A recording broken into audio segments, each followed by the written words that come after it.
जी ने कहा। अब चलिए। शौनक आदि 88,000 ऋषि कहने लगे, अच्छा आपने कहा कि रुद्राक्ष धारण करना चाहिए, किसे धारण करना चाहिए रुद्राक्ष, किसे नहीं करना चाहिए? कौन रुद्राक्ष धारण करें कौन ना करें? सूत जी ने कहा रुद्राक्ष तो सबको ही धारण करना चाहिए। ये तो महादेव का आशीर्वाद है। क्या प्रत्येक हिंदू को रुद्राक्ष धारण करना चाहिए? क्यों ना करें, करना चाहिए। आस्था का प्रतीक है रुद्राक्ष। कहते शिव की कृपा होती है, शिव अंग संग रहते, ये तो अध्यात्म है। लेकिन एक साइंटिफिक कारण भी है, रुद्राक्ष क्यों धारण करें। मेडिकल साइंस ने रिसर्च की है और उसमें आया है कि जो व्यक्ति रुद्राक्ष जीवन में धारण करता है उसे कभी हार्ट अटैक नहीं होता है। ये वैज्ञानिक कारण है। यदि आपने रुद्राक्ष को धारण किया है, आध्यात्मिक रीजन महादेव आपके साथ हैं। वैज्ञानिक रीजन हार्ट अटैक नहीं होगा। तो क्या सबको रुद्राक्ष धारण करना चाहिए? हाँ, सब करें। लेकिन कहा है यदि रुद्राक्ष धारण का है, आपने किया है रुद्राक्ष आपने धारण, तो सबसे पहले आपको वैष्णव होना पड़ेगा।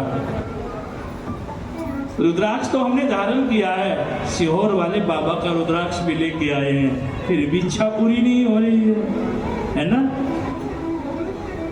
क्या हमारी भक्ति में कोई कमी है? रुद्राक्ष धारण कर लिया बट आप वैष्णव नहीं हैं। वैष्णव अर्थात वेजिटेरियन, नॉन वेजिटेरियन, शाकाहारी, मांसाहारी। या तो आप शाकाहारी बने तो रुद्राक्ष धारण करें, यदि शाकाहारी नहीं है तो रुद्राक्ष धारण ना करें। क्या और नियम है इसका? क्या कभी कभी इसे निकाल कर भी रख देना चाहिए किसी भी विषम परिस्थिति में? तो महादेव कहते हैं मैं तो हर परिस्थिति में प्रसन्न हूं। कैसी भी परिस्थिति है, कोई भी रीजन है, आप रुद्राक्ष को धारण कर सकते हैं। बस एक ही शर्त है महादेव की, आपको अपनी जो व्यसन आपके पास है उनको छोड़ना पड़ेगा। या तो रुद्राक्ष छोड़ दीजिए या व्यसन छोड़ दीजिए।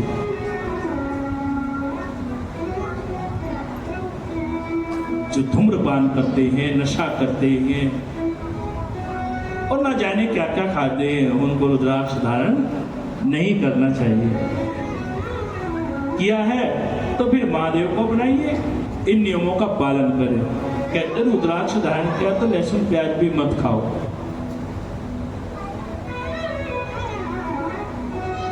तब होगी बाबा की कृपा। और मैंने स्कंद पुराण पढ़ा है, स्कंद पुराण में लिखा है एक पेड़ होता है लिसोड़ा। लिसोड़े जब हम छोटे छोटे थे तो पेड़ से बहुत नीचे गिर जाते, इतने लिसोड़े नहीं होते जितने मकोड़े होते उस पेड़ पे। अब तो पता नहीं, काफी दिनों के देखा नहीं। तो लिसोड़ा भी नहीं खाना चाहिए जो रुद्राक्ष धारण किया है। यदि आप तीर्थ यात्रा कर रहे हैं, तीर्थाटन पर जा रहे हैं, किसी भी तीर्थ पर जाएं, स्कंद पुराण में आता है, तो व्यक्ति को उस स्थान पर मूली का सेवन नहीं करना चाहिए, गन्ने का रस नहीं पीना चाहिए।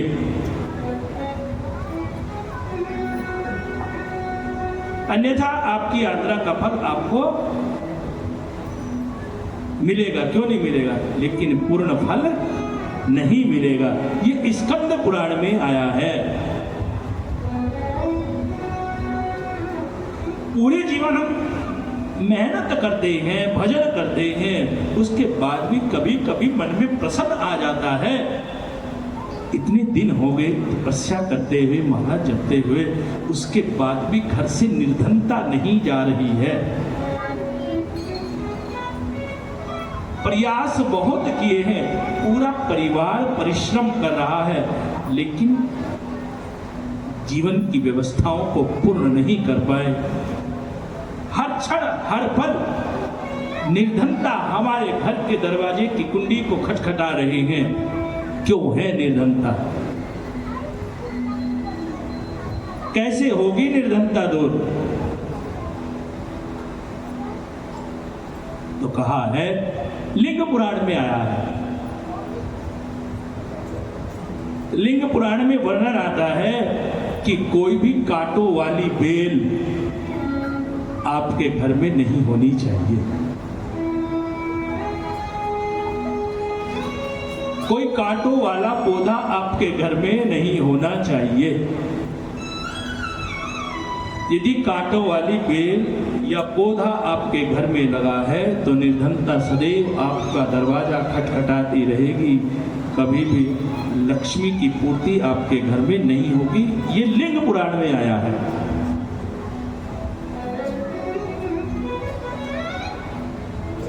बृहस्पतिवार में किसकी पूजा होती है? कौन सा वृक्ष पूजा जाता है? केला। कई बार महिलाएं मंदिर में नहीं आती हैं, केले को घर ही लगा लेती हैं। भैया बृहस्पति जी की पूजा करनी है, केला घर में लगाएं, यही पूजा हो जाएगी, मंदिर में कौन जाए? तो लिखा है, लिंग पुराण में आया है कि केले की पूजा मंदिर में करें, बृहस्पति की पूजा मंदिर में करें। हो सके तो किसी ब्राह्मण को भी साथ में बुलाएं, थोड़ी दक्षिणा पानी दें।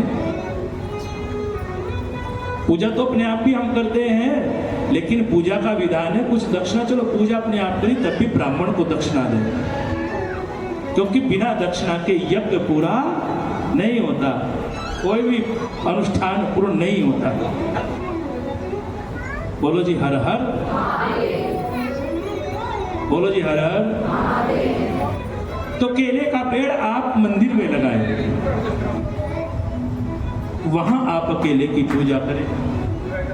एक पेड़ होता है कटहल का, किसके घर में लगा है कटहल? बताओ, किसी ने लगाया घर पे? लिंग पुराण में आया है। देखो जी, यहाँ ज्यादा देर खड़ा ना होने दिया करो, इतनी देर का काम नहीं है, मैं डिस्टर्ब होता हूं। आओ और जाओ।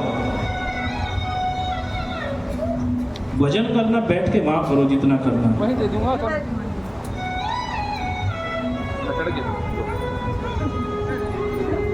आज तीसरा दिन है, 4 दिन और शेष है। मैं चाहता हूं कि आपको बहुत कुछ दे करके जाऊं, लेकिन तब मिलेगा आपको जब मेरा माइंड बिल्कुल यहां सेट होगा। ये तरंगे जब महादेव से जुड़ेंगी मन की तार, तो फिर महादेव वहीं से अपने आप भेजते हैं। क्या भेजते हैं मुझे भी नहीं पता है। जब मंच पे आता हूँ तो मुझे नहीं ज्ञात होता कि क्या बोलना है। यहाँ आते हैं तो महादेव जी तुरंत आ जाते हैं, सुनाओ भक्तों को कथा। तो कटहल का पेड़ घर में नहीं लगाना चाहिए। अनेक फूल महादेव को चढ़ाए जाते हैं। गुलाब का फूल भी मैंने देखा है, लोग चढ़ाते हैं, लेकिन शिव पुराण में तो मैंने नहीं पढ़ा शिव पुराण में कि गुलाब का फूल चढ़ाया जाता है महादेव को।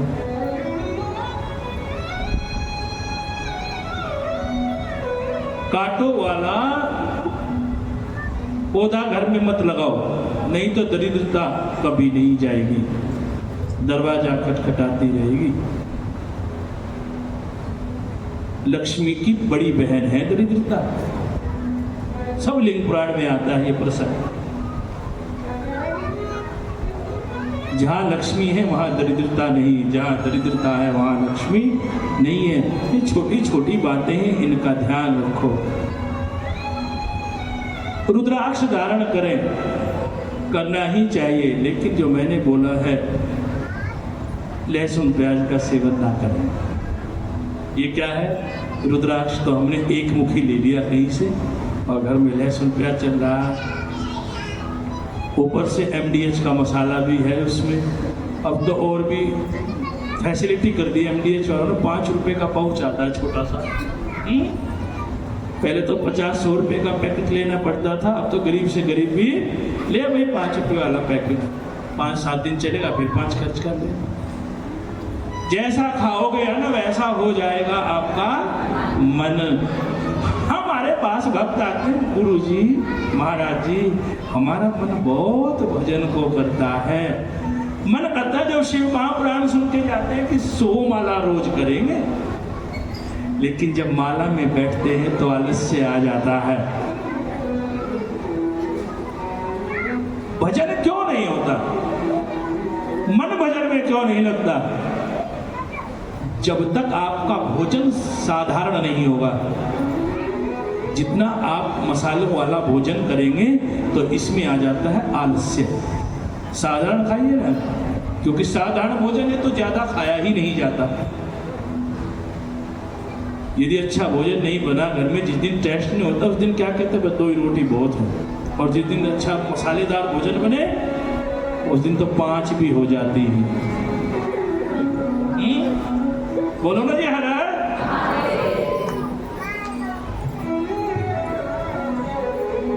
यदि जीवन में माल चाहते हैं तो माला करो, धन माल माया चाहते हैं माला, माल जमा आ,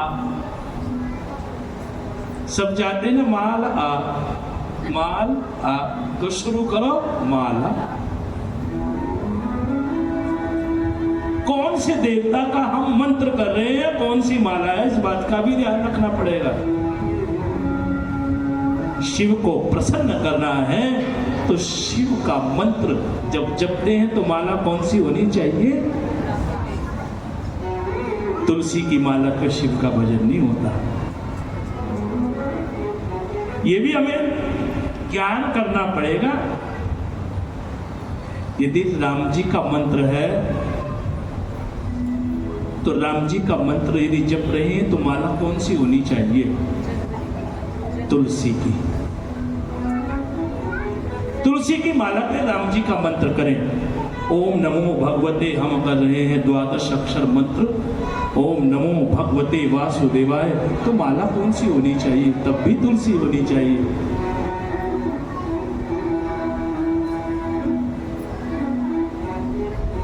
एक आज बहुत अच्छी बात याद आई। अनेक माताएं आती हैं हमारे पास, पंडित जी कोई ऐसा मंत्र है हमारे बच्चे पढ़ने में होशियार नहीं है। बहुत माताएं चिंतित होती हैं अपने बच्चों के लिए। कुंडली दिखाते हैं तो बृहस्पति यदि 10वें घर में बैठा है कुंडली के, तो वहां बच्चा बुद्धिमान नहीं होता। हमारे ज्योतिषी जी बैठे बड़े विद्वान हैं हमारे पंडित जी, मेरी उनसे कल वार्ता हुई तो बहुत कुछ जानते हैं। तो बृहस्पति यदि आपका 10वें घर में कुंडली के बैठा हुआ है तो वहां बृहस्पति सूखे वृक्ष के समान होता है, वो बच्चे ज्यादा होशियार नहीं होते। या फिर अष्टम में बैठा है, वहां भी बृहस्पति कुछ देने वाला नहीं है।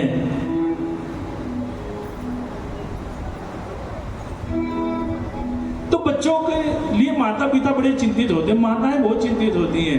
पंडित जी कोई उपाय बताओ ना, हमारे बच्चे के नंबर अच्छे नहीं आते, हमें तो लगता है कि 10th भी क्लियर नहीं करेगा, क्या उपाय करें? शिव महापुराण में आया जी इसका उपाय।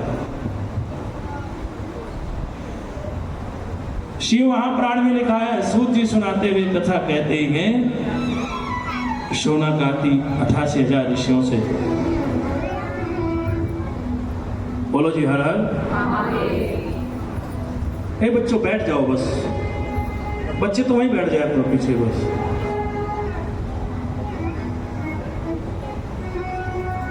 बोलो जी हर हर। बोलो हर हर। अच्छा ये बताओ आज चैनल पे कथा देखी कि नहीं देखी आपने? फोन किस किस के पास है आज यहाँ पे कथा में? हैं? इतनी मेहनत कर रहे हैं हमारे पुजारी जी विशाल शर्मा जी, यहाँ कथा रिकॉर्ड करते हैं, आपको तुरंत चैनल पे डाल देते हैं, सुना करो कथा। सनातन विशाल शर्मा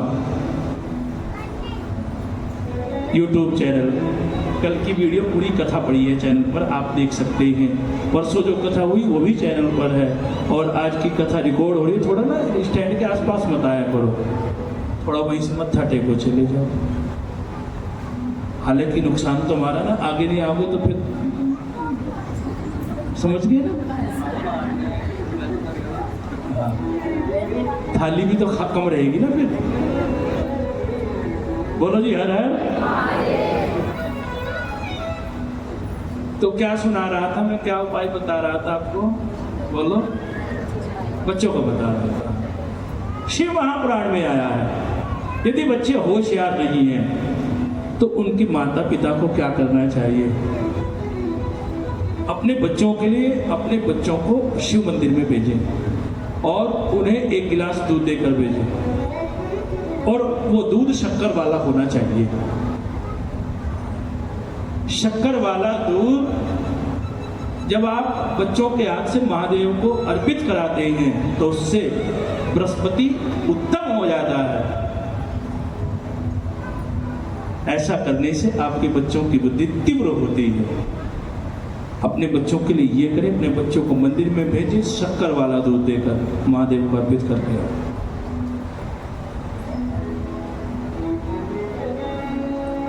सपोज कीजिए आप सरस्वती की माला कर रही हैं, तो सरस्वती का मंत्र कौन सी माला पे होता है?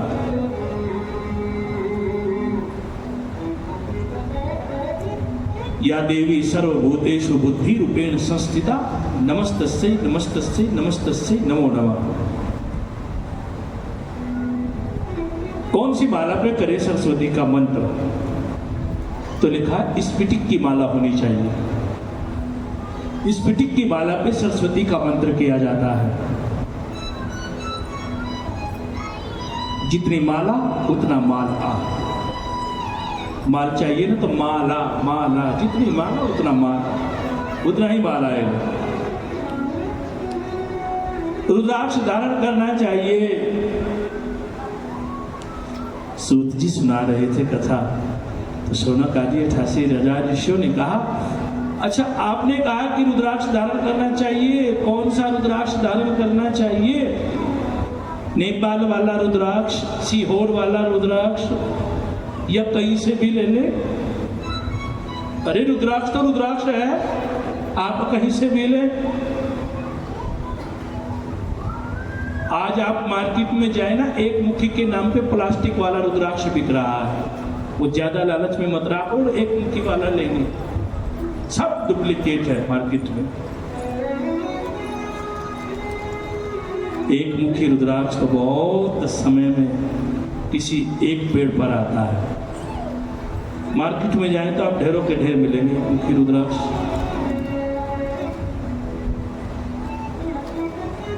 कहते जहां रुद्राक्ष की पूजा होती है वहां महादेव विराजमान होते हैं। कौन सा मुखी रुद्राक्ष धारण करें? अच्छा मुखी भी होते हैं, आप भी जानते हैं कितने मुखी रुद्राक्ष होते हैं? बताओ, कोई बताएगा कितने मुखी रुद्राक्ष होते हैं? शिव महापुराण में पूरा प्रसंग है ये। सूत जी विस्तार से कथा सुना रहे हैं। शौनक आदि 88,000 ऋषियों को कहा 1 से लेकर 14 मुखी तक रुद्राक्ष होते हैं। अच्छा, जीवन में गरीब कौन कौन रहना चाहता है? बताओ, हाथ उठाओ। गरीब कौन कौन रहना चाहता है? हैं?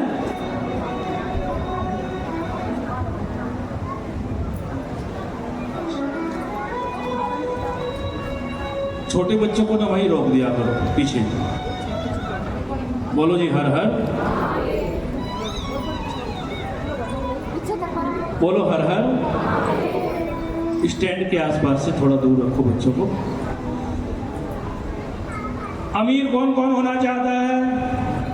बताओ, हाथ उठाओ। अमीर कौन कौन बनना चाहता है? सर, कौन सा रुद्राक्ष पहनना चाहिए यदि अमीर होना चाहते हैं? रुद्राक्ष तो आपने धारण किया है, लेकिन कौन सा करें? अमीर का मतलब ये नहीं कि अगली बार मैं कथा करने आऊं जी हम तो करोड़पति अब तक भी नहीं हुए, आपने कहा था। अमीर का तात्पर्य यह होता है कि आपकी जीवनचर्या अच्छी चले, आपका ग्रस्त जीवन अच्छा चले, आपकी व्यवस्थाओं के लिए यदि धन की कमी है तो वो कभी कमी ना आए। तो मैंने बताया था, फूल भी मैंने आपको बताया था। कौन सा बताया था? लक्ष्मी के लिए। मैंने देखा था परसों महादेव के मंदिर में किसी भक्त ने चढ़ाया है। अरे एक बार पता चल जाए कौन सा रुद्राक्ष धारण करे अमीर बनने के लिए, कौन सा मुखी होना चाहिए, बता दो कि नहीं? अमीर हो जाओगे, भगवान को भूल जाओगे, फिर यहाँ भीड़ नहीं मिलेगी कथा में, फिर तो अपनी इसी में बैठोगे जाके। यह बताना पड़ेगा। चलो कथा सुनते रहो, बताता जाऊंगा। एक मुखी से लेकर के 14 मुखी रुद्राक्ष होते हैं। कौन सा मुखी रुद्राक्ष पहने और कौन से मुखी रुद्राक्ष से क्या लाभ होता है, सुनिए। बोलो श्री शिवाय नमस्तुभ्यम, बोलो श्री शिवाय नमस्तुभ्यम। थोड़ा ध्यान लगाओ ना, इतनी जल्दी थोड़ी इतनी ज्ञान की बात बताएंगे। मन चित्त एकाग्र करें। आज हमारे मध्य में हमारे जो सनातनी विशाल शर्मा जी हैं, उनके माता पिता आज शिव महापुराण कथा में पधारे हैं। एक बार उनके लिए तालियां बजाएं।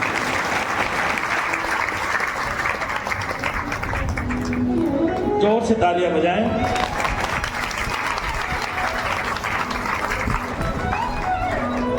बोलो जी हर हर।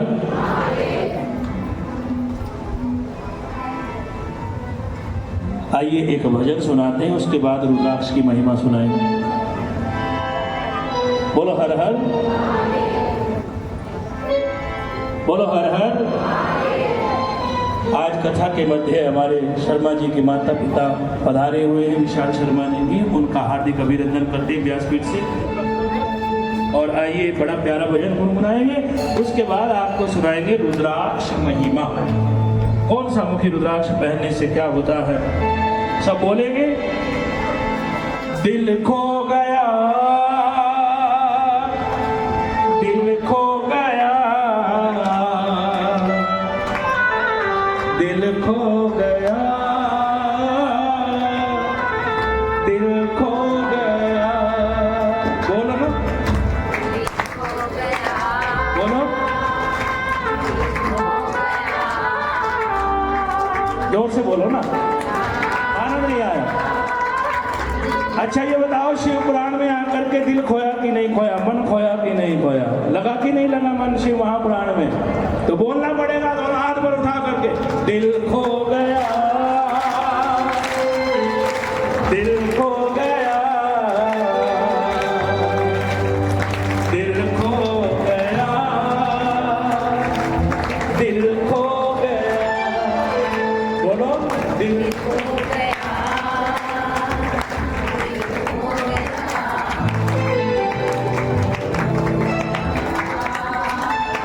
सब नहीं बोल रहे। जागदोली से जो गुड़िया आई है हमारे जोगिंदर जी के साधु की लड़की, वो कहते पंडित जी भजन जरूर सुनाना। कहाँ है? अच्छा चलो बोलो, दिल खो गया,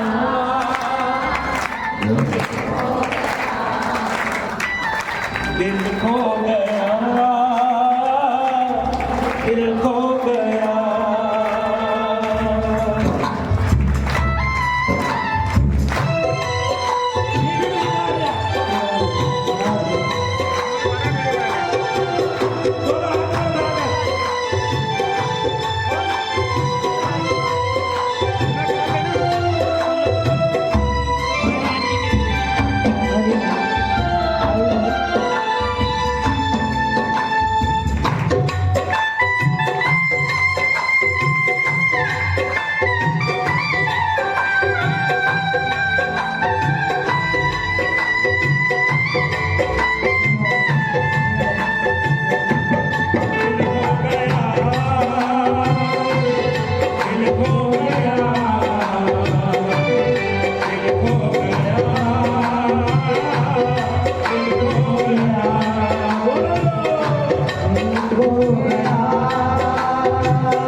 दिल खो गया,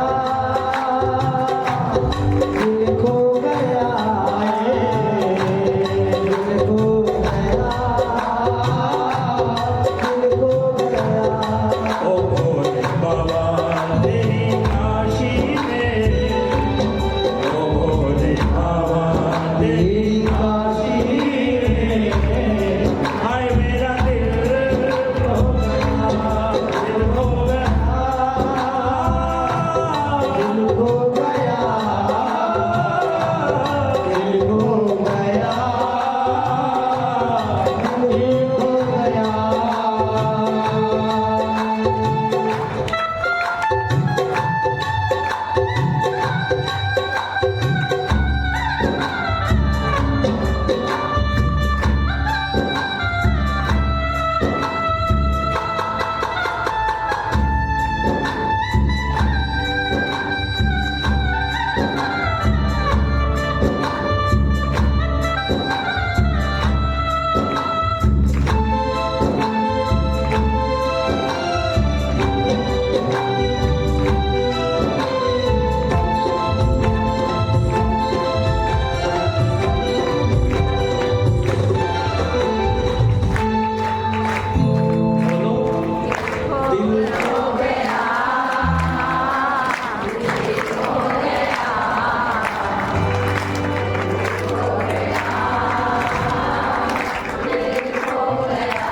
दिल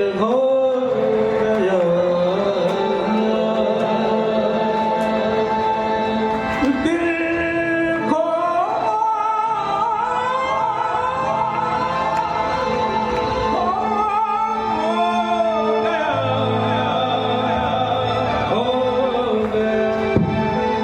सब बोलेंगे दिल खो गया, दिल खो गया, ओ भोले बाबा, ओ भोले बाबा तेरी काशी में, हाय मेरा दिल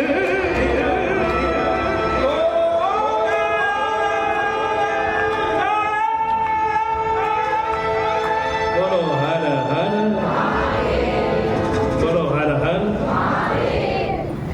बोलो धर्म की, जोर से बोलो धर्म की,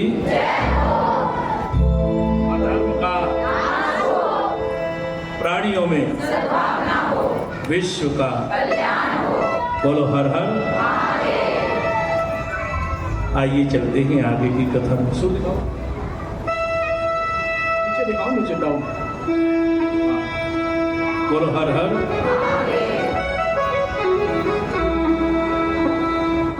बोलो श्री शिवाय नमस्तुभ्यम। जोर से बोलना पड़ेगा, और जोर से बोलो ना। बोलो श्री शिवाय, श्री शिवाय नमस्तुभ्यम। बोलो हर हर, बोलो धर्म की, अधर्म का प्राणियों में विश्व का, बोलो हर हर।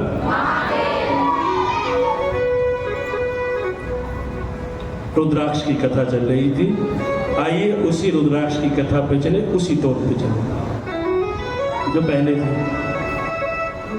बोलो हर हर, बोलो हर हर, बोलो हर हर।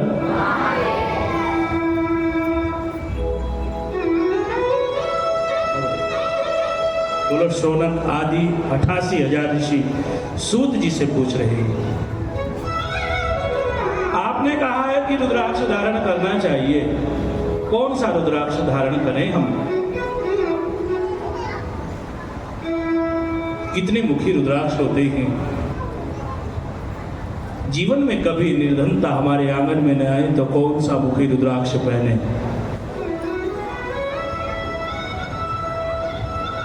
और कृपा करके आप विस्तृत बताएं कौन सा मुखी रुद्राक्ष किस लिए पहना जाता है, किस देवता के लिए पहना जाता है? तो कहा कि सबसे पहले है एक मुखी रुद्राक्ष। सर्वोत्तम होता है एक मुखी रुद्राक्ष। कहते हैं ये सब शिव का रूप होता है। प्रणव अक्षर के माधे ये तीनों एका। एक मुखी रुद्राक्ष स्वयं शिव होता है। जो जीवन में एक मुखी रुद्राक्ष धारण करते हैं तो समझिए महादेव का आश्रय ले लिया है। ये लाभ है एक मुखी रुद्राक्ष पहनने का। और जो आपके पास है ना, मेरे से पूछ लो कौन सा होगा, ये 5 मुखी होगा।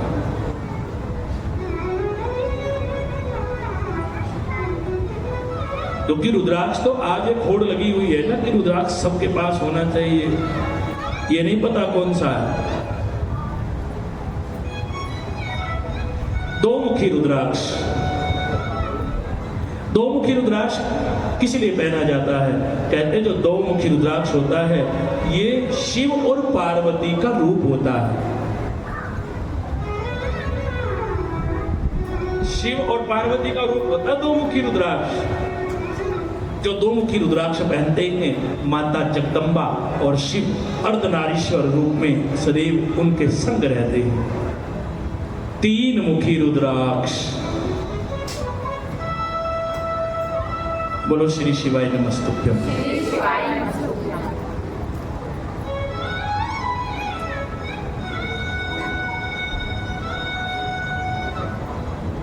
आज हमारे मध्य में कुरुक्षेत्र से महान विद्वान कौशिक जी महाराज पधारेंगे। उनका हार्दिक स्वागत है।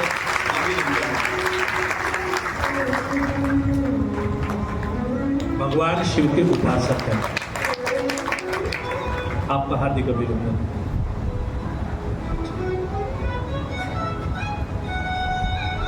दो मुखी रुद्राक्ष बताया मैंने आपको भी। 3 मुखी रुद्राक्ष। आज जो पूरी कथा है ना, आज का शीर्षक है शिव की पूजा कैसे करें। क्या शिव को प्रिय है, क्या अप्रिय है। 3 मुखी रुद्राक्ष। ये 3 मुखी रुद्राक्ष किस लिए होता है? तो कहा कि 3 मुखी रुद्राक्ष ब्रह्मा विष्णु महेश तीनों का रूप माना जाता है। देखा है 3 मुखी रुद्राक्ष?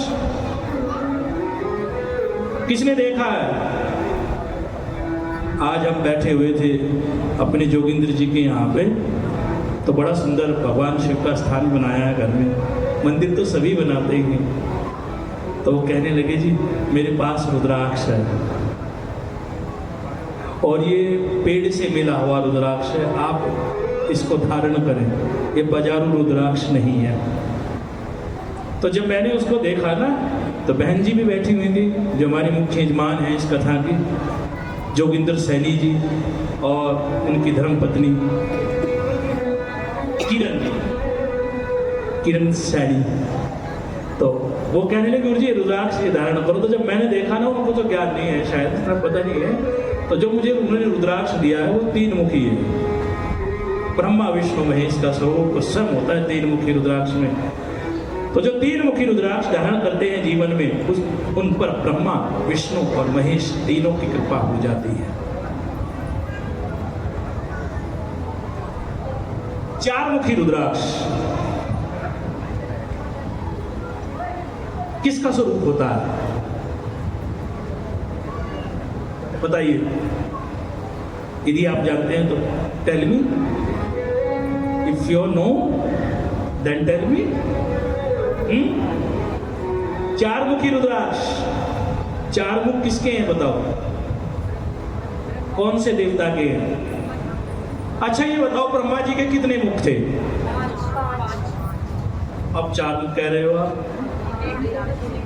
अब तो जब 4 बोल रहे थे 4 मुख वाले ब्रह्मा जी, अब 5 हो गए। बताओ फाइनल करो ना। हाँ 4 मुख हैं ब्रह्मा जी के, लेकिन पहले कितने थे? 5। दूसरा प्रश्न बताइए, काशी का कोतवाल कौन है? जिस प्रकार से आप त्रिलोकपुर जाते माता का दर्शन करने के लिए बाला सुंदरी पे, तो वहां माता से पहले किसका दर्शन किया जाता है? यहाँ पे त्रिलोकपुर में ध्यानो भगत। शाकुंभरी माता जाते हैं तो किसका दर्शन होता है पहले? बाबा भैरव, भूरादेव जी। भूरादेव है शाकुंभरी में। और जब काशी में जाते हैं तो काशी का कोतवाल कौन है? काशी में जब तक प्रवेश नहीं मिलता, जब तक काशी के कोतवाल की पूजा नहीं होती। हेलो,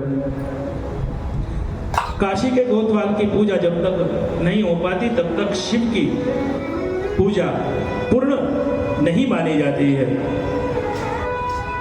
कौन है जी काशी का कोतवाल? भैरव। कौन है?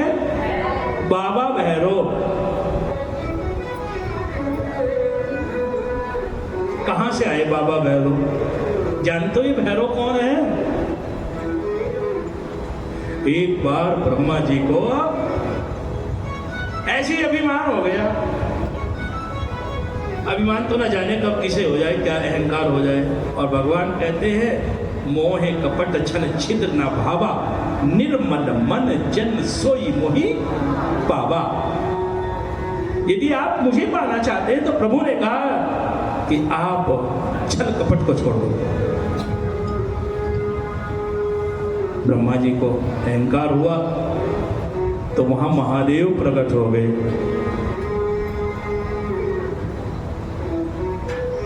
और महादेव ने अपने ही अंश से इसे प्रकट किया, बाबा भैरव को प्रकट किया। बाबा भैरव ने कहा बोलो क्या कर रहा है महादेव? कहने की आवश्यकता ही नहीं पड़ी, समझ गए भैरव। तो ब्रह्मा जी के कितने मुख थे? 5। एक शीश किसने काट दिया? बाबा भैरव ने। तो कितने रह गए? 4। चतुरानन हो गए। थे पंचानन। आनन मीन्स होता है मुख। संस्कृत में आनन का अर्थ होता है मुख। पंचानन थे लेकिन हो गए चतुरानन। और जब ब्रह्मा जी का शीश काटा और वहां से बाबा भैरव चल पड़े तो पीछे पीछे कौन चल पड़ी बताइए? ब्रह्महत्या। ब्राह्मण का शीश काटा है, ब्राह्मण के साथ छल करोगे, कपट करोगे, संतों के साथ छल करोगे, कपट करोगे तो भैया आपका कपट आपके पीछे दौड़ेगा।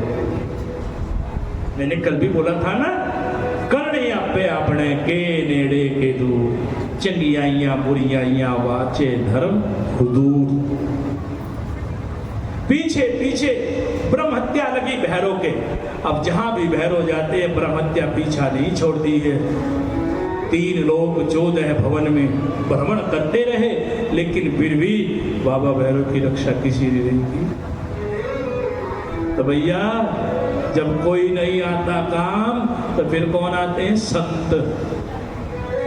कहते संत तो फ्री की खाते हैं, कुछ भी नहीं है, संत हैं, अरे ये तो कुछ भी नहीं करते, मंदिर में बैठे इतना चढ़ावा चढ़ता, पूरे पैसे इकट्ठे करके ले जाते हैं। भाई पंडित जी तो या संत जी तो मौज ले रहे हैं, मंदिर की ड्यूटी कितनी है ये भी कभी सोचा?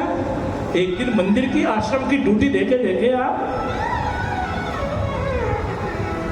हर व्यक्ति संसार में जब कोई काम करने के लिए जाता है सबसे पहले अपनी दिहाड़ी तय कर लेता है, अपनी मजदूरी। भैया हम 500 रुपये लेंगे, हम 800 रुपये लेंगे, तब आपके यहाँ काम पे आएंगे। कभी ब्राह्मण को देखा आपने अपनी मजदूरी तय करते हुए?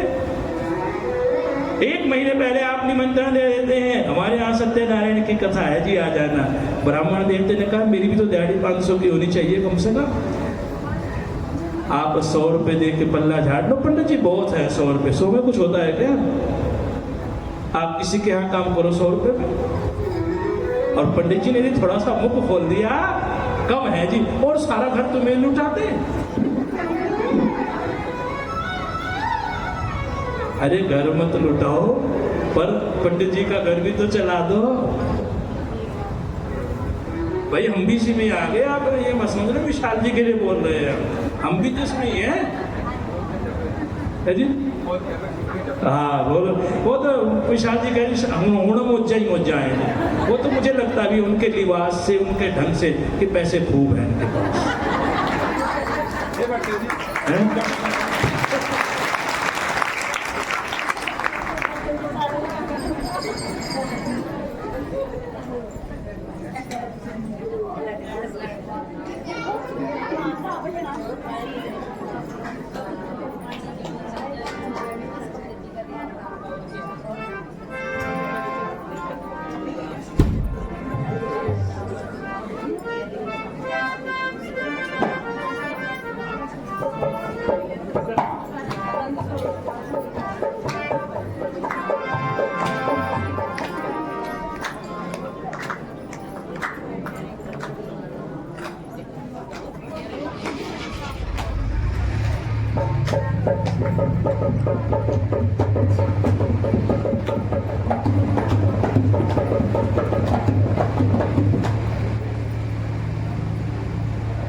बोलो जी हर हर। तेरे नाम के पागल हैं, हमें दुनिया की परवाह नहीं। बोलो तेरे नाम के पागल हैं, हमें दुनिया की परवाह हे महादेव, तेरे नाम के पागल हैं, हमें दुनिया की परवाह तुमको पाके इस जीवन की ओ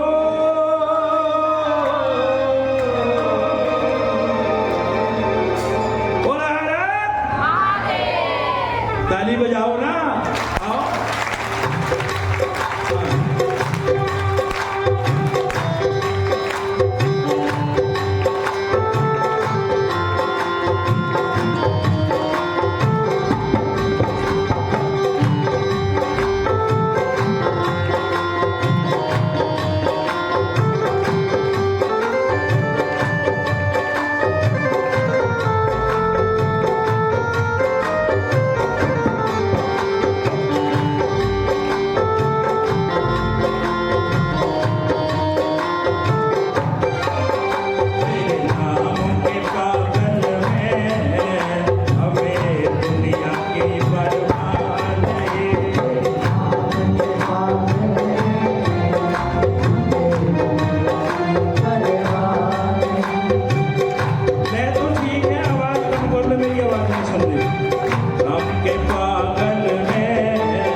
तेरा साथ मिला हमको, तेरा साथ मिला हमको, किसी और की क्या नहीं। बोलो। तेरे नाम पे पागल हैं, हमें दुनिया की परवाह नहीं। नाम के पागल हमें दुनिया की परवाह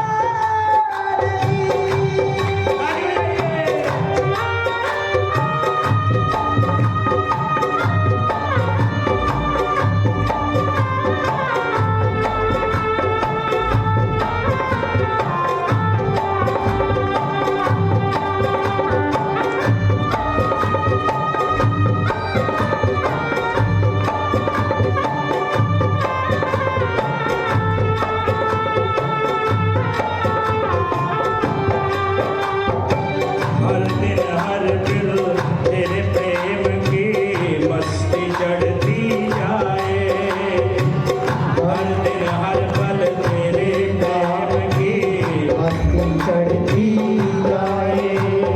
तेरे कीर्तन भजन बिना में और न कुछ भी पाए। तेरे कीर्तन भजन के बिना और कुछ भी भाई।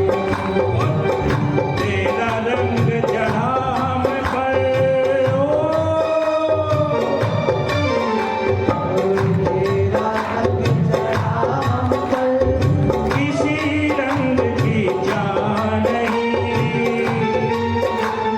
बोलो। तेरे नाम के पागल हैं, हम किसी रंग की तेरे नाम के पागल हैं, हमें दुनिया की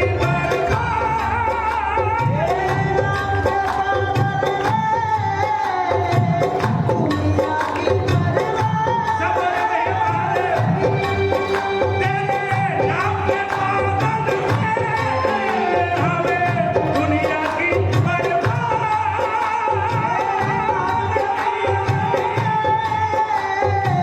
दुनिया की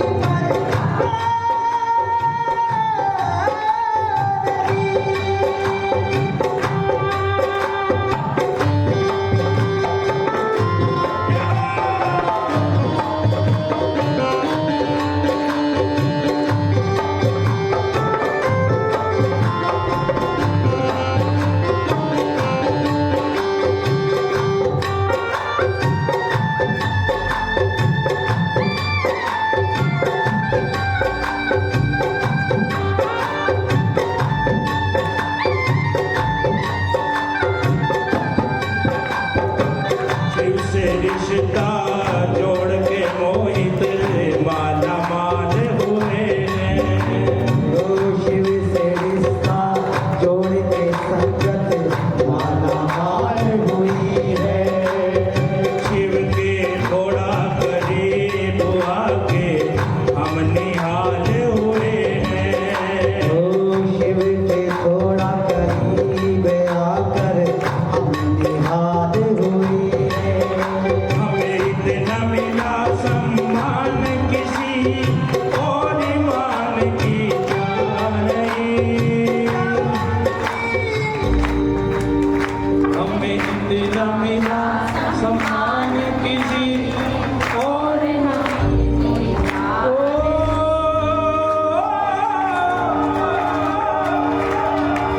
तेरे नाम के पागल हैं, हमें दुनिया की परवाह। नाम के पागल आहो हमें दुनिया की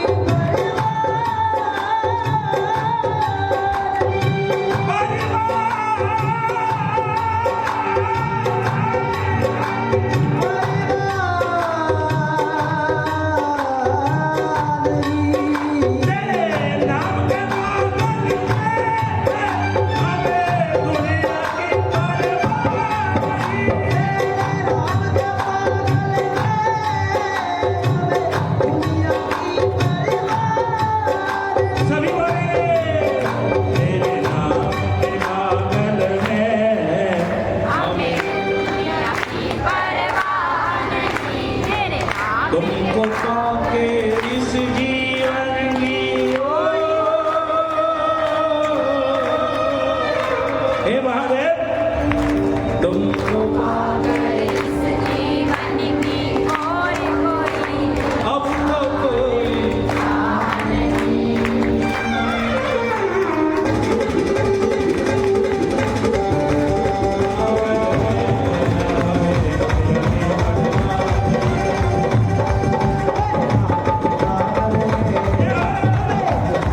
बोलना पड़ेगा सबको।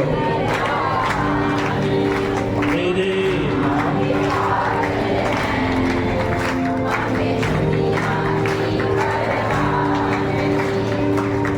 तुमको पाके इस जीवन की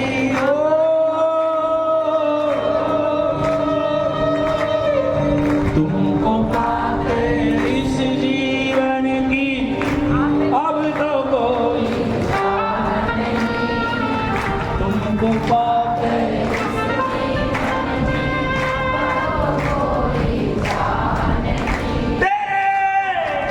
नाम के बादल में हमें दुनिया की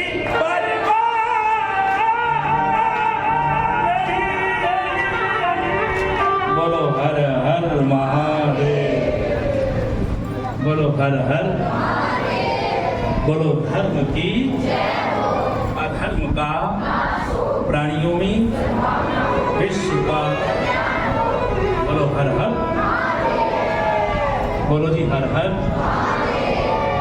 तो भैया ब्रह्मा जी का शीश कर रहा है, आगे आगे भैरव जा रहे हैं और पीछे पीछे कौन जा रही थी? कथा भी तो सुन लेना, भजन तो मैं सुनाता रहूंगा बीच बीच में आपको, पर भजन के चक्कर में कथा ना छूट जाए। बोल दो हर हर। आगे आगे भैरव बाबा जा रहे हैं और पीछे पीछे जा रही है ब्रह्म हत्या। कहीं कहीं लिखा हुआ है कि ब्रह्म हत्या कन्या के रूप में पीछे पीछे जा रही थी। जहां भी जाते हैं वहीं ब्रह्म हत्या।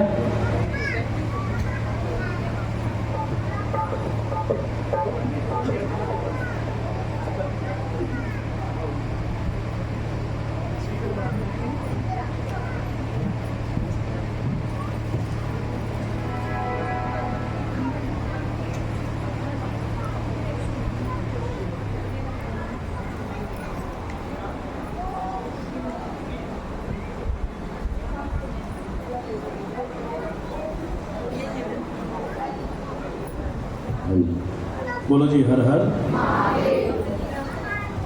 सब जगह घूमे भैरव बाबा, लेकिन उस ब्रह्म हत्या से मुक्ति नहीं पाई। ब्राह्मण के साथ यदि कपट करेंगे तो भैया भोगना तो पड़ेगा। जब राम और रावण का युद्ध हुआ तो रावण तो ब्राह्मण थे, पौलस्त्य कुल में जन्म हुआ है रावण का। भूतो ना भविष्यति, ऐसे विद्वान हुए रावण। तो प्रभु श्री राम जी ने सोचा भाई धर्म के लिए, अधर्म के अंत के लिए, धर्म की रक्षा के लिए रावण को मारना पड़ेगा, लेकिन रावण है ब्राह्मण। अब ब्रह्म हत्या तो लगेगी। अब कैसे दोष छूटेगा? तो उस दोष से छूटने के लिए भगवान श्री राम जी ने रामेश्वर जी की स्थापना पहले ही की है, शिव को बनाया है। अब वो आगे आगे भैरव बाबा पीछे पीछे, वो ब्रह्म हत्या जा रही है। कहीं भी स्थान नहीं मिला मुक्ति का, तो नारद जी मिले। नारद जी ने कहा क्या हुआ भैरव? तो कहा मैंने ब्रह्मा के एक शीश को काट दिया था, ब्रह्म हत्या मेरा पीछा नहीं छोड़ रही, अब क्या करूं? तो नारद जी ने कहा हम रास्ता बताएं। तो कहा क्या? कि जाओ काशी चले जाओ। काशी में जाने से क्या होगा? तो कहा हर हर। काशी में जाने से पहले भैरव बाबा ने पूछा काशी में जाने से ब्रह्म हत्या से पीछा छूट जाएगा? कहा आ जाओ। तो काशी की ओर भैरव आ रहे थे, तो जैसे ही काशी नगरी में प्रवेश किया तो प्रसंग आता है, पीछे पीछे ब्रह्म हत्या आ रही थी कन्या के रूप में, लेकिन जैसे ही काशी में भैरव बाबा आए तो वो ब्रह्म हत्या पीछे ही छूट गई।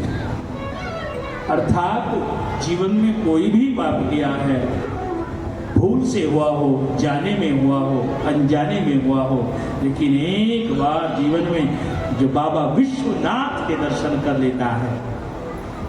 काशी में कौन से नाथ हैं? विश्वनाथ। काशी में ज्योतिर्लिंग है वह विश्वनाथ।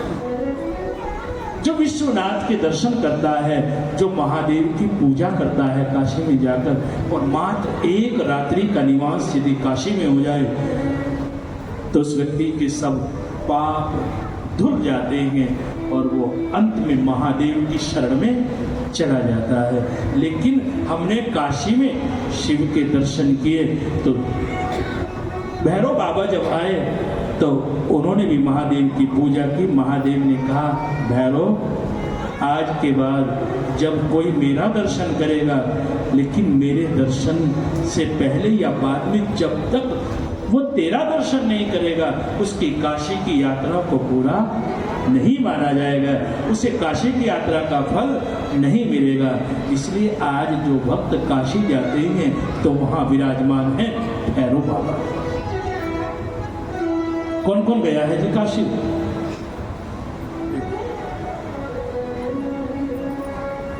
एक बार जाए काशी, विश्वनाथ जी के दर्शन करें, ब्रह्मत्याग का दोष भी छूट गया भैरव बाबा का। तो क्या आपको कोई जीवन में दोष लगेगा? सब पापों से मुक्ति हो जाएगी काशी में जाने से। एक रात्रि का निवास करें। चार मुखी रुद्राक्ष पे वहीं आई है ना कथा पे, जहाँ कथा को छोड़ा था हमने, वहां से प्रसंग आया, मैंने सुना दिया आपको। चार मुखी रुद्राक्ष किसका स्वरूप होता है? ब्रह्मा जी का। जो चार मुखी रुद्राक्ष धारण करते हैं उन पे ब्रह्मा जी की कृपा होती है।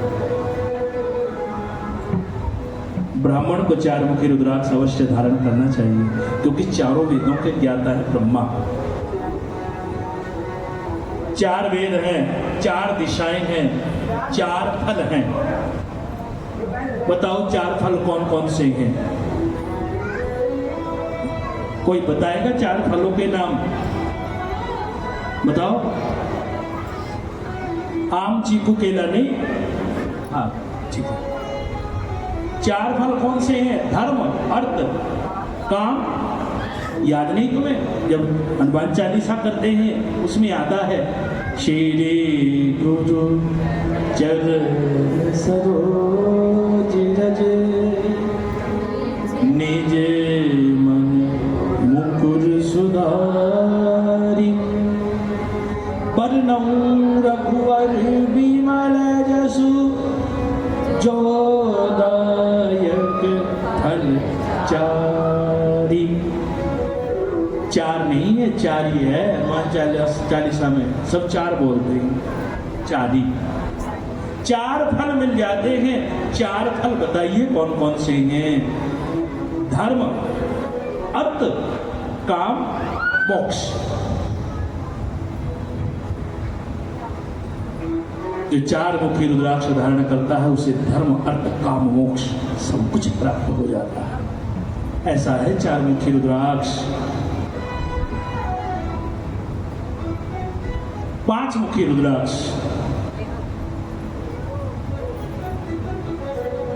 महादेव के कितने नेत्र हैं बताओ? महादेव के कितने नेत्र हैं? त्रिलोचन। और मुख कितने हैं? एक चतुरानन पंचानन राज। एकानन चतुरानन पंचानन राज। महादेव के हैं पांच मुख। पंचमुखी महादेव, पंचमुखी हनुमान। ये हनुमान ही पंचमुखी क्या है? और देवता तो कोई पंचमुखी नहीं है। एक महादेव पंचमुखी है और एक प्राचीन पंचमुखी हनुमान मंदिर है। और किसी देवता के पांच मुख नहीं है, महादेव और हनुमान। मैंने बोला ना प्रारंभ में दोनों एक ही तो हैं। तो ये 5 मुखी रुद्राक्ष जीवन में धारण करते हैं, उन पे पंचमुखी महादेव, पंचमुखी हनुमान जी की कृपा हो जाती है। तो 5 मुखी रुद्राक्ष धारण करें। 6 मुखी रुद्राक्ष, 6 मुखी रुद्राक्ष क्यों धारण किया जाता है? क्या तात्पर्य है 6 मुखी रुद्राक्ष से? 6 मुख किसके हैं बताओ? बोलो, आपके कितने हैं? अरे 2-2 तो सबके हैं। एक असली चेहरा है, एक नकली चेहरा है। वो गीत है ना, क्या मिलिए ऐसे लोगों से जिनकी फितरत छिपी रहे, नकली चेहरा सामने आए, असली सूरत छिपी रहे। और सब असली सूरत तो छिपा के रखते हैं, जब कथा में आते हैं तो ब्लैक से ब्लैक एंड व्हाइट होके आते हैं। बोलो ना, हो गए ना 2 चेहरे। कथा का समय 1 बजे का होता है, 12 बजे से परिधान शुरू हो जाते हैं। आज साड़ी कौन सी पहननी है, आज सूट कौन सा पहनना है? कौन से सूट में जाएंगे, आज महादेव की कथा सुन करके जाएंगे। और फिर भैया ऐसे ऐसे प्रसाधन आज मार्केट में आ गए हैं। ठीक उसी प्रकार से जब गाड़ी बहुत पुरानी हो जाती है ना, तो उसे कहाँ ले जाया जाता है? मेंटेनेंस के लिए। जाओ, गाड़ी गैरेज में ठीक होती है ना, 15 दिन बाद वो कहता देखना आप पहचान नहीं पाओगे, इस गाड़ी को ऐसी लगेगी जैसे नहीं हो। उसी प्रकार से जो माताएं हैं ना, जब कहीं जाती हैं तो स्पेशल बन करके जाती हैं। विशेषकर त्योहार आ रहा है आपका एक, बोलो ना कौन सा? हाँ, करवा चौथ का त्योहार आ रहा है। पुरानी गाड़ी भी नहीं लगने लगती है। बोल सकी यार, ऐसे ना करवा चौथ का त्योहार था। उस दिन तो जो पत्नी होती है ना, वो अच्छे अच्छे वस्त्र धारण करती है, सुंदर बन जाती है। जो होती भी नहीं वो भी सुंदर लगती है। तो पति आए बाहर से, वो जब व्रत होता है उस समय वस्त्र परिधान पहने जाते हैं। पति ने देखा, अरे you are very beautiful, you are nice. Beautiful छोड़ो, आज तो मोस्ट ब्यूटीफुल हो गई हो। एडवर्ब की तीसरी फॉर्म है ना, superlative degree, much more, most beautiful. और जब पति कहते हैं ना क्या कर रही हो, तो पत्नी हाँ।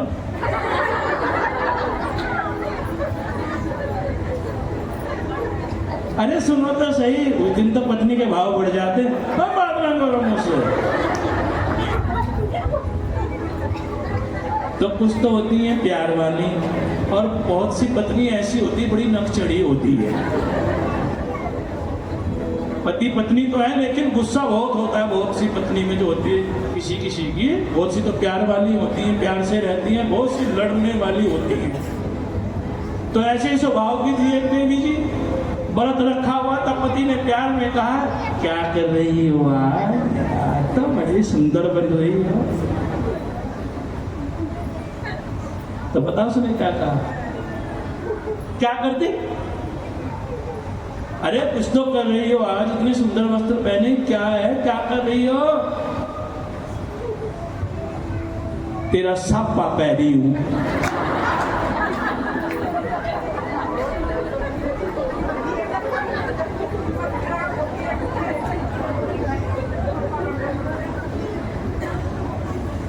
व्रत भी रखा हुआ है, सापा पहनी हूं ना। अरे तुझे रो रही हो और क्या करती? ये थोड़ा पंजाबी में आ गया, सापा पहनी हूँ, समझ में नहीं आया तो तुझे रो रही। हरियाणा में क्या कहती है? बोलो जी, हरियाणा में क्या कहते हैं? कभी कभी पत्नी की लड़ाई हो जाए पति से तो क्या कहेंगे? हैं? बोलो जी, हर हर। मुझे लगता है कि आपके गांव में तो कोई पत्नी लड़ती नहीं अपने पति से, सिर्फ पता नहीं। महाराज जी भी आ रहे हैं, खड़े हो जाए सभी।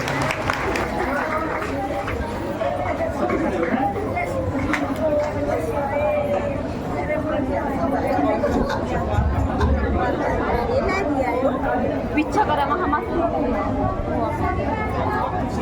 ये देख लो श्री शिवपुत्र जी महाराज की बोलो, श्री शिवपुत्र जी महाराज की बोलो, श्री शिवपुत्र जी महाराज की। 15 वर्ष से मौन रह रहे परम तपस्वी श्री शिवपुत्र जी महाराज हमारे मध्य में आए हैं। 15 वर्ष से मौन हैं, सभी दर्शन करेंगे। बोलो हर हर, बोलो श्री शिवपुत्र जी महाराज की, बोलो श्री शिवपुत्र जी महाराज की।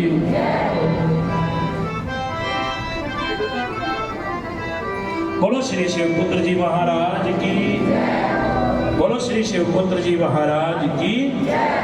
सब अपने स्थान पर बैठ जाइए।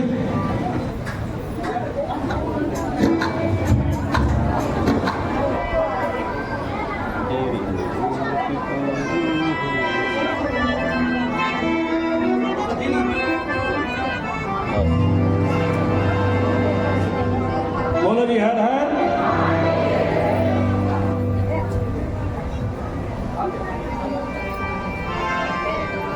छुपा कहाँ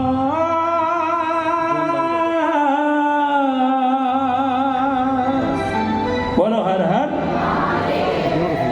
बोलो ना आप भी मेरे साथ। छुपा कहाँ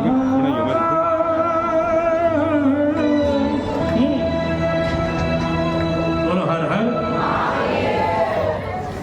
बोलो हर हर, सब बोलेंगे। छुपा कहाँ बोलो, ओ बाबा छुपा कहाँ, ओ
ताली बजाइए मीठी मीठी। सोम दिखाओ, सोम दिखाओ ना।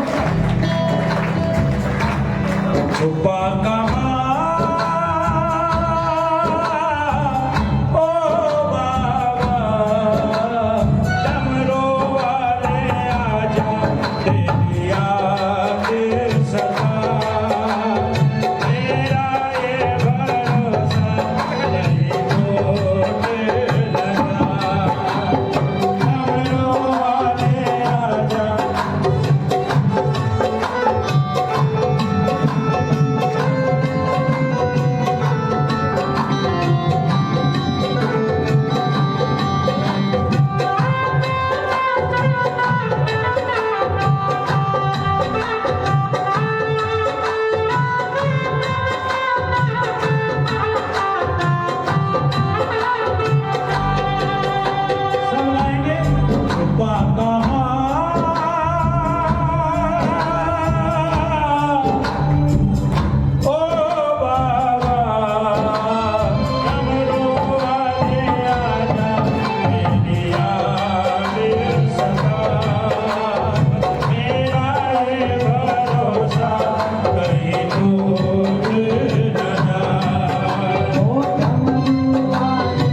और ताली बजाते हैं। ऐसे नहीं, साथ देना पड़ेगा सबको तालियों का। छुपा कहाँ ओ बाबा, डमरू वाले आजा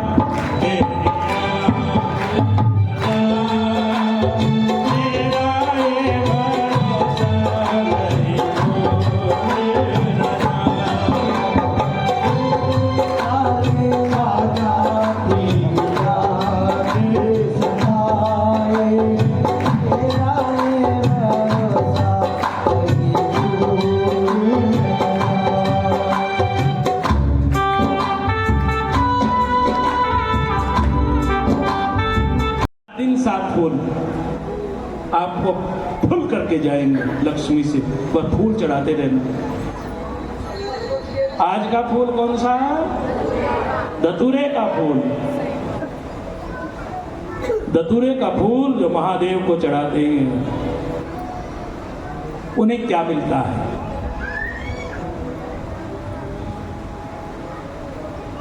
जो महादेव को धतूरे का फूल चढ़ाते हैं, कभी कभी हम कहते हैं कि हमारा पुत्र अच्छा नहीं है, श्रवण जैसा नहीं है, राम जैसा नहीं है। अरे नक्षत्र श्रवण होगा तभी तो श्रवण होगा।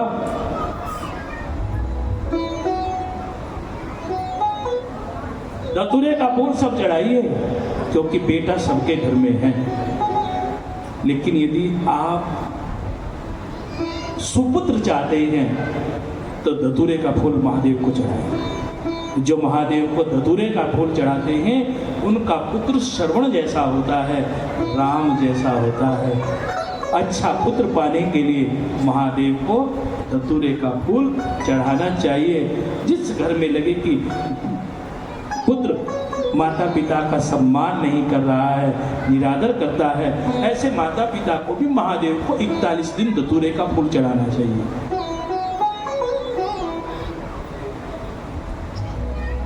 बहुत परिवार हैं जो अपने पुत्र से दुखी हैं, पुत्र अच्छा नहीं है, तो क्या करें? शुरू कर दो बस, धतूरे का फूल चढ़ाओ महादेव को, सब कुछ मिलेगा, अच्छा पुत्र मिलेगा। 3 दिन हो गए ना, 3 फूल हो गए। कल कौन सा बताएं? कौन सा फूल है आपके आसपास? और वो बताऊंगा ना जो आपके आसपास हो। आज मैं माता बसंती के मंदिर में गया था, मैंने एक फूल देखा वहाँ, वो लाल लाल फूल चढ़ा हुआ था। एक क्या बोलते हैं उसको? गुलाब नहीं था, वो दूसरा था, चौड़ा सा होता है वो। हाँ, कौन सा होता है ये? गुड़हल। महादेव को गुड़हल का फूल चढ़ाना चाहिए। जो महादेव को गुड़हल का फूल चढ़ाते हैं, उन्हें क्या मिलता है? क्या लाभ होता है गुड़हल का फूल चढ़ाने से महादेव को? कल बताएंगे। 7 फूल पूरे करेंगे आपके, 5 नहीं, मिश्रा जी ने 5 बताई, पंच पुष्प। कल रहेगा गुड़हल का फूल। जिनके घर में गाड़ी घोड़ा वाहन नहीं है, जीवन बीत गया, एक मोटरसाइकिल भी नहीं खरीदी गई। बहुत लोग ऐसे हैं, अक्सर आज तो सभी के घरों में वाहन है, लेकिन आज भी बहुत गरीब लोग हैं, साइकिल भी खरीदने की क्षमता नहीं, वो वाहन के लिए तरसते हैं। तो यदि घर में वाहन चाहिए तो कौन सा फूल महादेव को चढ़ाएं? कौन सा फूल चढ़ाएंगे आप महादेव को? जो आपके घर में गाड़ी घोड़ा वाहन सब कुछ उपलब्ध होगा, निश्चित होगा। ये बताएंगे हम आपको आगे। फिर तो आना छोड़ दोगे ना आप, जो आज ही सारे बताए। उपाय तो पूछने के लिए आते हैं, अरे कुछ मिलेगा, वहां जाएंगे शिव पुराण में। 6 मुखी रुद्राक्ष जो महादेव को चढ़ाते हैं, उन्हें कार्तिकेय की कृपा हो जाती है। 7 मुखी रुद्राक्ष। मुझे लगता है कि आज तो 14 मुखी रुद्राक्ष में कथा पूरी हो जाएगी, आगे तो समय भी नहीं है, 4 बज गए हैं, मैंने देखा भी इस समय। चलो 14 के 14 पूरा कर देते हैं। आते रहिए। आज का जो प्रसाद है भगवान के चरणों में प्राचीन श्री पंचमुखी हनुमान मंदिर हल्दरी, नर्मदेश्वर महादेव मंदिर। नर्मदेश्वर की महिमा। आज महादेव के यजमान बने हैं नर्मदेश्वर महादेव जी। स्वयं कमेटी प्रधान श्री नरेश कुमार सैनी जी और मंदिर के पुजारी सनातनी पंडित विशाल शर्मा जी। आज वो यजमान बन करके उन्होंने भगवान के प्रसाद की व्यवस्था की है। तो आपको बताएंगे, आज तो समय नहीं है, नहीं तो मैं आज बताता। नर्मदेश्वर महादेव मंदिर की महिमा आपको अवश्य बता करके जाएंगे। आपके पास में है नर्मदेश्वर, बहुत बड़ा इतिहास है ये, इसको मैं 5 मिनट में नहीं सुना सकता हूँ। बहुत बड़ी महिमा है नर्मदेश्वर की, आपको मैं सुना के जाऊंगा। जो नर्मदेश्वर के दर्शन करते हैं उन्हें क्या फल मिलता है। आप गए नर्मदेश्वर पे? नर्मदा नदी देखी है? नहीं देखी। यही नर्मदेश्वर में नर्मदा के दर्शन होंगे हैं। तो सारी महिमा आपको सुनाऊंगा मैं। आज रुद्राक्ष को पूरा कर लेते हैं। 7 मुखी रुद्राक्ष। यदि लक्ष्मी को प्राप्त करना चाहते हैं तो कहा है 7 मुखी रुद्राक्ष निर्धनता को दूर करता है। 7 मुखी रुद्राक्ष धारण करें, निर्धनता दूर हो जाएगी, गरीबी नहीं रहेगी जीवन में। 8 मुखी रुद्राक्ष क्यों पहनते हैं? 8 मुखी रुद्राक्ष से क्या होता है? तो कहा है जो भैरव के उपासक होते हैं, जो भैरव की पूजा करते हैं, उन भक्तों को 8 मुखी रुद्राक्ष पहनना चाहिए। बाबा भैरव प्रसन्न होते हैं। और भैरव भी कितने हैं बताओ?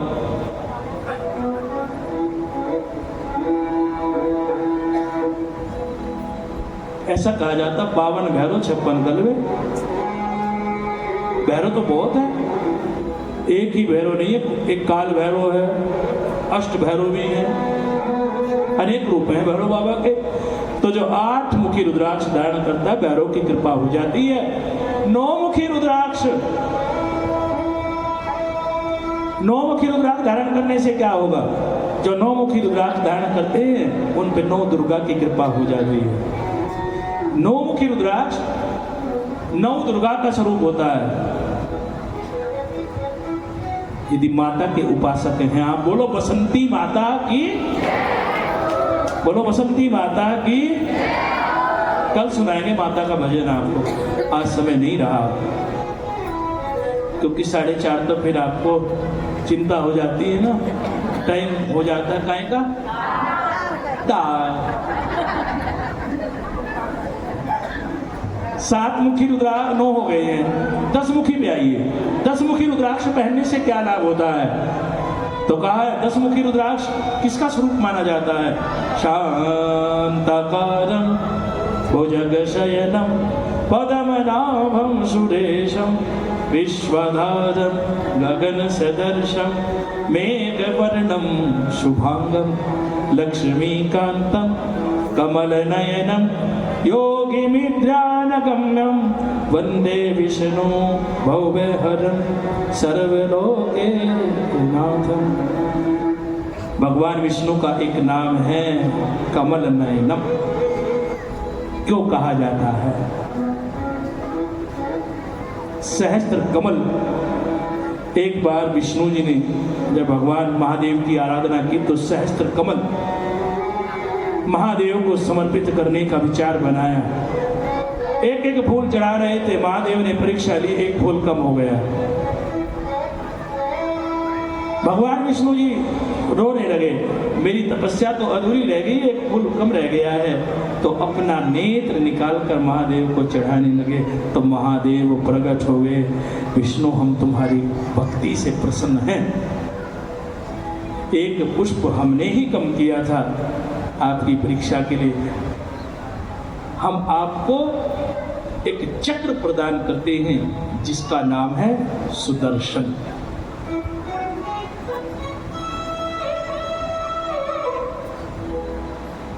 दस मुखी रुद्राक्ष हो गया विष्णु जी के लिए।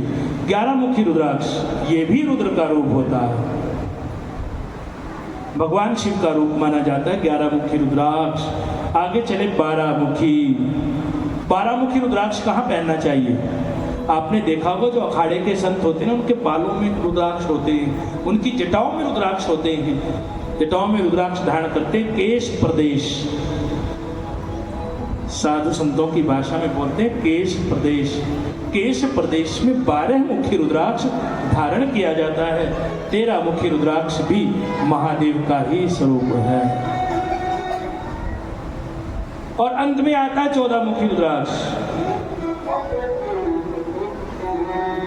जो 14 मुखी रुद्राक्ष धारण करते हैं उन पे भी महादेव प्रसन्न होते हैं, क्योंकि भी महादेव का स्वरूप होता है।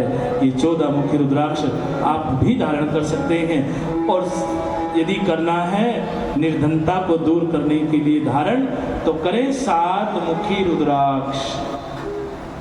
7 मुखी रुद्राक्ष धारण करें। सब एक मुखी के पीछे भाग रहे हैं। जाते दुकान पे एक मुखी रुद्राक्ष है, एक मुखी है, 7 मुखी पहनो ना, कभी लक्ष्मी की कमी नहीं रहेगी। भगवान शिव की पूजा कैसे करें? कौन सी दिशा में खड़े हों जब भगवान को जल चढ़ाएं?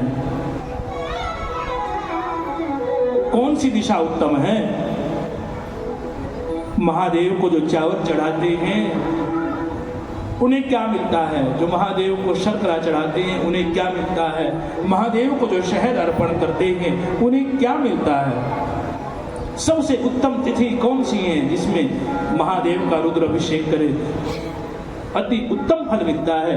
ये सारी कथा कल के प्रसंग में रहेगी। बोलो हर हर। कल आपको बताएंगे महादेव की आराधना कैसे होती है। क्यों हुआ नारद को अभिमान?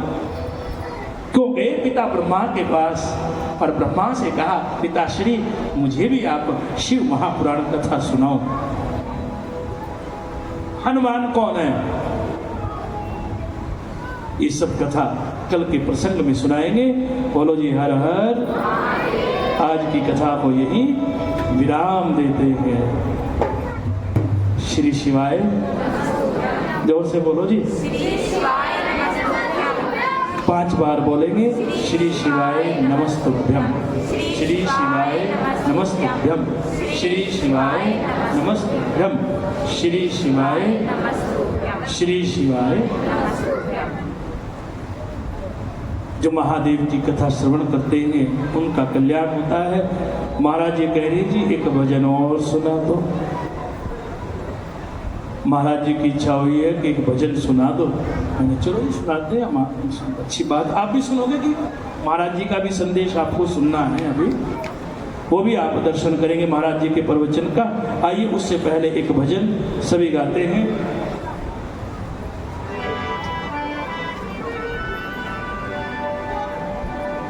बोलो हर हर, बोलो हर हर, बोलो हर हर। एक लोटा जल सारी समस्या का हल। एक लोटा जल चढ़ाते रहिए और महादेव को प्रसन्न करें। आइए बड़ा प्यारा भजन, उसके बाद महाराज जी का संदेश। मेरे भोले बाबा आना, मेरे भोले बाबा आना, मेरे मकान में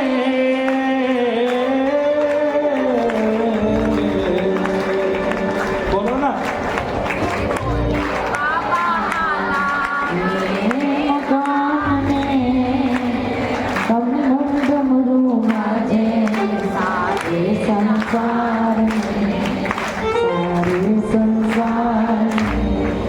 मेरे भोले बाबा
बोलो ना मेरे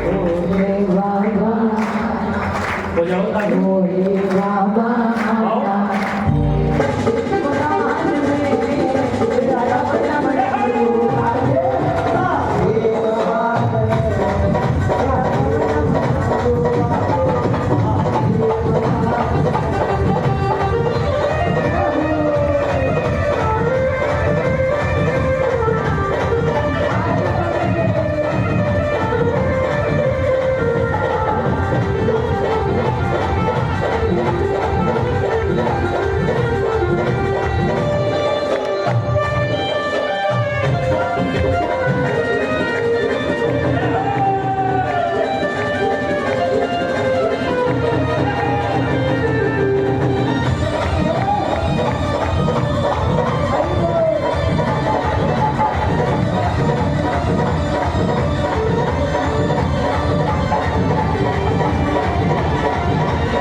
बोलो जी हर हर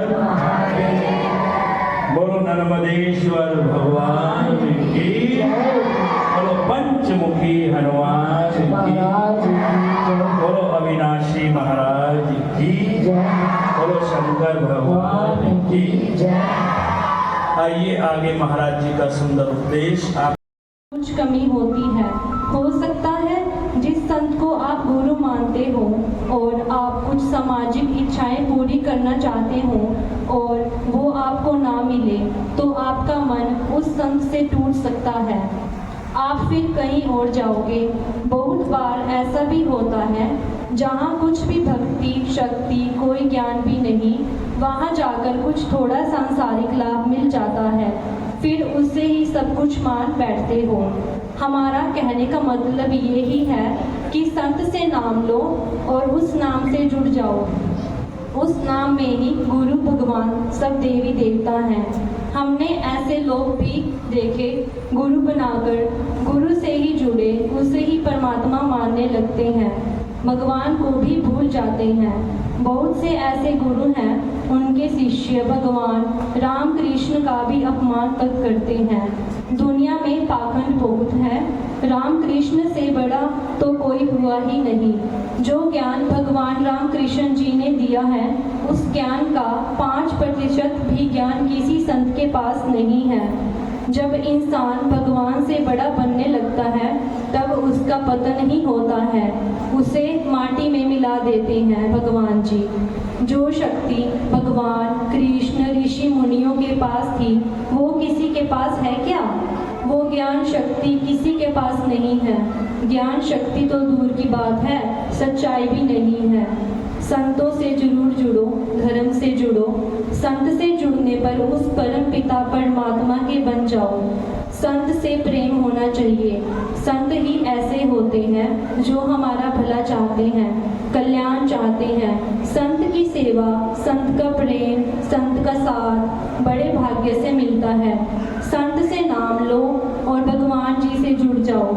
एक बार एक आदमी मिला और कहने लगा, जहाँ से गुरु नाम लिया था वो गुरुजी दुनिया छोड़कर चले गए, तो क्या हम भी किसी और को गुरु बना लें? हम बोले, जो आपका मन कहता है आप वो काम करो। और कभी भी गुरु मरता नहीं, गुरु एक शब्द है। अगर आपके पास गुरु का नाम है तो वो शब्द आपके पास है, तो आपका गुरु हर पल आपके साथ है। गुरु कभी दूर नहीं होता। गुरु का नाम हमें हिम्मत ज्ञान हमारी रक्षा करता है। गुरु का दिया नाम हर पल जपते रहना चाहिए। वो गुरु से लिया नाम बहुत शक्तिशाली होता है। वो नाम मंत्र सिद्ध होता है। वो गोली बंदूक से भी ज़्यादा रफ्तार से काम करता है। जितना आप नाम जपोगे उतने आप खुश सुख शांति में जीवन गुजारोगे। जिसके पास गुरु का नाम नहीं है वो भगवान शिव को गुरु मान सकते हैं। ओम नमः शिवाय मंत्र का जाप कर सकते हैं। सत्यम शिवम सुंदरम, शिव ही सत्य है, शिव ही सुंदर है, शिव ही हम सबकी आत्मा है। शिव की ही इस आत्मा है। इस आत्मा को शिव से जोड़ो। गुरु को जो दिया नाम है उसे चलते फिरते जपते रहो। गुरु नाम नहीं है तो ओम नमः शिवाय का जाप करो। जैसे भी हो भगवान जी का नाम जपते रहो, खुश रहो और भगवान जी ने जो काम जिसको दिया है वो उस काम को खुशी से प्रेम से करो। मस्त रहो, खुश रहो, स्वस्थ रहो, वह अपने काम में व्यस्त रहो। ओम नमः शिवाय जी।